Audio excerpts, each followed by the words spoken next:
এই মুহূর্তে আমার সঙ্গে রয়েছেন অভিনেত্রী তথা বিজেপি নেত্রী রূপা গঙ্গোপাধ্যায়। বিজেপির অন্দর থেকে এরকম গুঞ্জন উঠছে যে আপনাকে প্রথম সারিতে দেখা যায় না, একেবারে ব্যাকফুটে ফেলে দেওয়া হয়েছে। কে বলেছে এটা? আমি তো জানি না এগুলো, আমি তো বোধ করি না। আমাকে তো আমাদের অমিতাভ দা, আমাদের জেনারেল সেক্রেটারি অর্গানাইজেশন, প্রতিদিনই প্রত্যেক রকম। আমি তো আজকেই সকালবেলা এক্ষুনি বারুইপুর থেকে ফিরলাম যুব মোর্চা প্রোগ্রাম করে। আমি সকালবেলা বারুইপুর গেলাম, যুব মোর্চা প্রোগ্রাম করলাম। যুব মোর্চা প্রোগ্রাম ওখানে ইন্দ্রনীল, আমাদের যুব মোর্চার রাজ্য প্রেসিডেন্ট, ও এলো।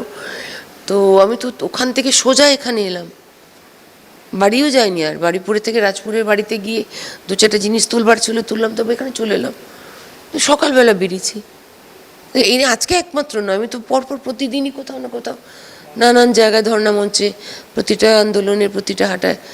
দেখো, কে আমাকে কীভাবে দেখতে চায়, কতটা পরিশ্রমে বা কতটা সামনে থেকে দেখতে চায়, সেটা তার ব্যক্তিগত ভালো লাগা।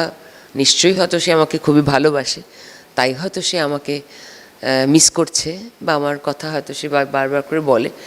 কিন্তু আমি যেটুকু কাজ আমাকে দেওয়া হয় আমি সেটুকু সম্পন্ন করি।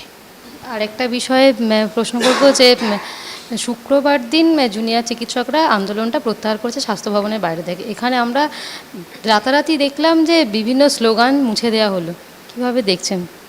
হ্যাঁ, আমার খুব খারাপ লাগলো দেখে রাস্তার স্লোগানগুলো মুছে দিল।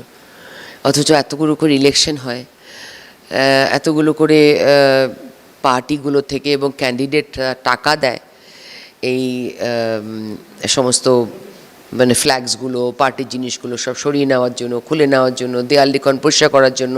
সেগুলো টাকা দেওয়া হয়, ক্যান্ডিডেটরা টাকা দেয় কর্পোরেশনকে এইগুলো পরিষ্কার করার জন্য। সেগুলো তো কোনোদিন পরিষ্কার করে না।